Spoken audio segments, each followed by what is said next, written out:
Good evening, Alex Theater. Welcome to the 36th season opening concert of the Glendale Youth Orchestra. That is a round of applause, by the way. That's an important...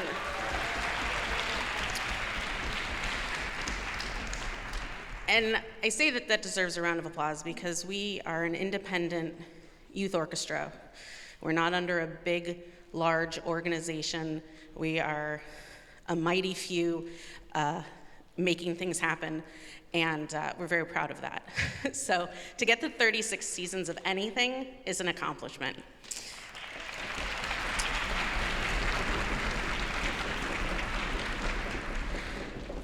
We have many new members of the orchestra this season, which means we have many new people in the audience who have never been to a GYO concert before. So welcome. I know you're going to enjoy tonight, because how could you not? Someone on this stage who's going to work really hard performing tonight. I want to offer a quick congratulations to Matt Schick and the CV Marching Band, who won big last night.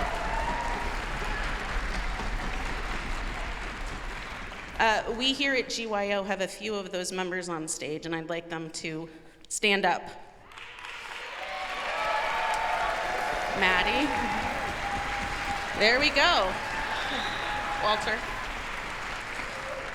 So they performed very late yesterday and won big, and they're here today. So it takes a lot of patience and protein to get through the musical world. Studying music is proven to be great for brain development in young people, and all of us, really. Those who study music, it boosts their cognitive function, makes us all have a sharper memory. People who study music are better at language proficiency, math comprehension, and people who study music also learn time management, problem-solving skills, which are all life skills. And not everyone on the stage will go on to become a professional musician. They will all continue to play music in some manner, which I think is really at the heart of what we're doing here. They also will become the audience of tomorrow. They will seek music out in their community.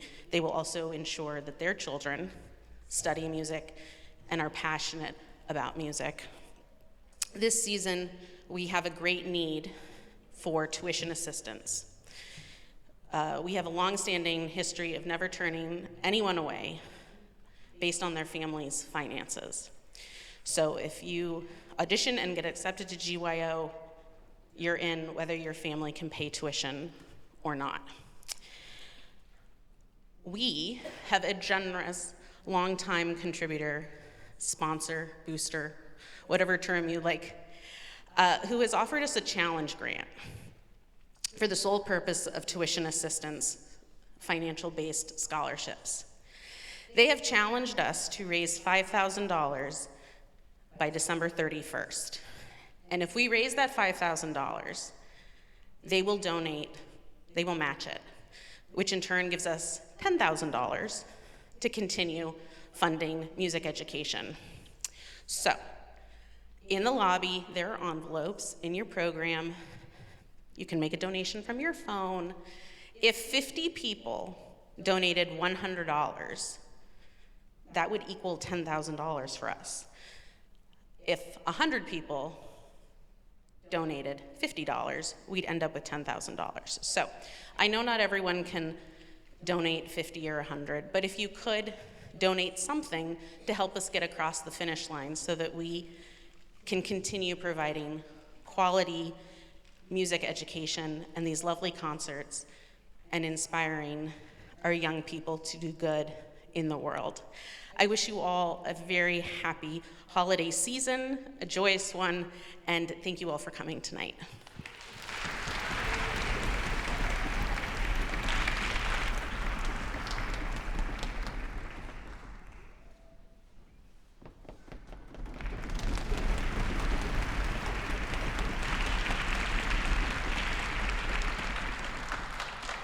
right, how are we doing, everybody?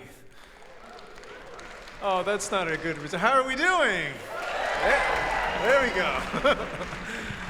All right, everyone, welcome. Welcome to our first concert of the season. My name is Henry Shin. I'm the music director and conductor of the Glendale Youth Orchestra. And we are celebrating 100 years, and it's like 100 years of what? The program that we've put together this time are kind of spanning different kinds of 100 years, and I'll tell you a little bit about it. The first two pieces that we're going to play, the Foray Sicilienne and the intermezzo from the third act of the opera Manon Lescaut by Puccini. Both Foray and Puccini, we're celebrating 100 years of their death. They both died in the year 1924. Both wrote different kinds of music.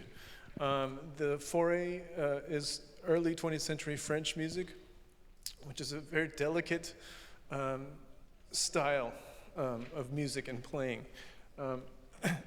It's much different than a lot of the standard orchestral music that we're used to hearing, and because most of those composers come from Germany, the Germanic states, and they're Russian composers also. But the French were not very active during the 19th century, but then in the 20th century they became very active, and their style is much different. And so when we were rehearsing this and we're trying to get the style out of it, I had to talk about something that was more tangible, because all I could tell them was, oh, it's not about the rhythm, it's more about the colors and the subtlety of it. But the best way I could do is about food. We can all relate to food, right? If you go to a very expensive French restaurant, right? It's like 7-8 courses, and you pay like $500, per person, right? That's how that works. And you get each plate, and they're about this big, what you eat, right? About this big. And very detailed, very pretty to look at. And then, we as Americans, we're accustomed to getting large portions, and then when the food comes, we're usually hungry, and we eat like this, right? This is how we eat. But French cuisine, little bites, and you're supposed to, a little bite, and you're supposed to, take it in, chew it slowly. You ingest it, you pair it with some wine, and each experience of that has its own moment, right? When you put in the food in your mouth, it's one flavor. When you chew and it starts to blend in your mouth, that's another flavor. When you ingest the food and it goes down in your system, the aroma that comes out of that is also another experience. And then the wine you pair it with becomes its own experience. And you're looking for the little subtleties of it. Now, if we don't normally eat like that, we don't understand, but I think the more, those of us that have experienced it, we kind of understand. The music is the same way. And this is very challenging because for our students, it's not music that we're playing regularly as we're learning music. And so this was one of the challenges, and I thought this would be a great thing, and it happened to fall into our 100 years category, and so that worked out. The second piece, Puccini, the intermezzo, happens between the second and third act, just at the beginning of the third act, after intermission. And this was more music that students could relate to, because this is, if you know Puccini's operas, these are highly dramatic works, and the music is, in a way, obvious, but you have to really invest your soul into it. And this was something that we got to experience together and kind of find that energy and find the story behind this. And so we hope that it uplifts you, because it certainly did for me as we're doing this, because it's in a way it's very mature, but the students have really risen up to the occasion and really brought out the core, the soul of this music, and so I'm really excited about that. Then to end the first half is Gershwin's Rhapsody in Blue, which the piece itself was written in 1924, so the piece itself is 100 years old. And I'll talk a little bit more about that when we get there. And so those three pieces, and then and in the second half we have the Henry Mancini music. Henry Mancini would have been 100 years old if he were alive today. It is his birth year. He was born in 1924. And the other pieces, we're just complimenting Charlie Brown, Charles Schulz, the creator of Charlie Brown. We just missed his birthday. He's 102 this year. So it's a belated birthday, belated nod to him. And then the Nutcracker is to kind of round out our holiday festivities. And so we're bringing that in. Okay, so we'll get going with the music. We hope you enjoy. We're going to start with the Forêt Sicilienne, and then pretty soon we'll bring out our concertmaster, Edgar. Enjoy the concert. Thank you.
Do a quick stage change. You're going to bring out the piano bench for me here. So the next piece is Gershwin's Rhapsody in Blue, and as I said, we're celebrating 100 years of its inception. Those of you that have been to other orchestra concerts throughout 2024 know that pretty much every orchestra and every piano soloist has been playing this, and we are joining the crowd here for this one. This one is special, though. So not only did I feel compelled that we should celebrate this, I was trying to figure out, well, who's going to play the piano solo part, and then I had some encouragement from different people. I said, "Oh, you should play and conduct this." And I said, "Well, I've never done something like that before. I've seen very few famous conductors do this, but I'm like, I don't know if I've done this. I don't know if I feel comfortable doing that." But I was encouraged. "Oh, you should try it. You should do it." And so after a lot of thinking about it, and just I was agonizing over this. Like, can I really do this or not? Because I hadn't really, we'll say, practiced the piano seriously since college, basically, because that was when I switched gears from piano to conducting. And I thought, gosh, I don't know, I haven't been in that routine for so long. I don't know if I feel comfortable about that. But I thought about it for a while. And I thought, if I don't do this now, I may regret it. Because I'm the type of person that I always, at the last moment, I'll back out, and then the rest of my life, I think, what if? And so I didn't want this to be another what if. In one moment, I thought, okay, I'm gonna try this. And so here we go. This is Gershwin's Rhapsody. Now, the interesting thing about this piece and why it's so popular is this is one of the first pieces to really fuse the symphony orchestra with the jazz style. This was the early part of the 20th century. Tin Pan Alley was happening. Jazz was all the rage, and the symphony orchestra was kind of left out because they had their own repertoire. But the American composers and orchestras like we need to. This is part of our culture. We need to bring this in. And so Gershwin, as an experiment, this was his first one to fuse together. So the two styles. And so you'll hear the symphony orchestra sound, but a lot of the rhythms and the harmonies and even the form in some parts of it follow that of jazz. And so it's this nice hybrid. And this sets off a lot of different kind of writing for symphony orchestra. As you'll hear later, Henry Mancini he takes it to another level to bring the symphony orchestra and then fusing that style, which a lot of it comes from big band jazz into that music. So we'll see how it progresses later on. But so here we go. This is Gershwin's Rhapsody in Blue, and yours truly will play the piano and attempt to conduct them at the same time. And so I just want to also give out a shout out to the orchestra, to our students, especially because, I don't know if you know, but for an orchestra to play without a conductor means that they're very good, right? I always rehearse my orchestras. My hope is that they don't need me anymore. That I am, by the time they get to the concert, that I am useless. Because if they are able to really do it themselves, then I have done my job. And so, and which they have. And this is really, truly an amazing feat for them, and I'm very proud of them. I want to thank them for putting up with my bad playing for 9 weeks and trying to put this together. And really and it's been very inspiring for me to kind of get back at it and share this with them. So here we go. This is Gershwin's Rhapsody in Blue.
All right, welcome to the second half of the concert.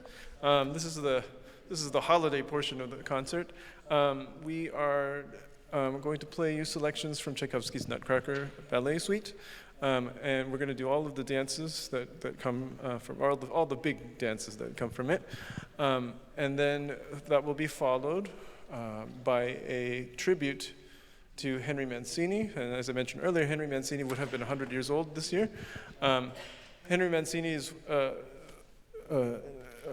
big, important American composer, particularly in the media of film and TV, that a lot of us may have grown up with.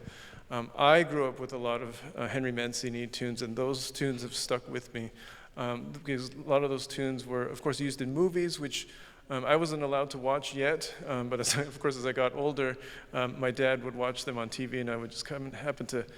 The movies themselves, I weren't interested, but the music I would never forget. They were just they're timeless melodies. Of course, some of it, made its way into commercials and into cartoons, namely like the Pink Panther and Baby Elephant Walk. Those appeared in cartoons, and so those were always highly recognizable. And it's a unique style, and it's also him bringing in jazz into not just the big band setting, but also in the orchestral setting. And so it has really evolved since the early 1920s. And then when we hear the music from the 50s, 60s, and 70s by Henry Mancini, there's a very unique sound that only he has. And I fear that because TV is not the mainstream of how we consume media anymore, now with the internet and everything, I feel like his music is becoming more and more lost, it's being forgotten, and so I felt it very important to kind of bring it back and introduce it to a lot of our students so that that music lives on. And so we're going to play music from that, and then to really kind of tip off the holiday season, we're going to end with some Charlie Brown music. If you know the what is it? The Christmas? No. Charlie Brown Christmas. That's what ours is called. But the actual animation, I can't remember what it's called. It's going to come to me. But the Peanuts Christmas special that they always air, Apple TV now has it. It's all of the music from that stitched together in a nice medley, and so you'll recognize it, and that hopefully that'll get you in the holiday spirits. Thank you all again for coming tonight. We hope you enjoyed the concert, and here we go with the second half.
Thank you.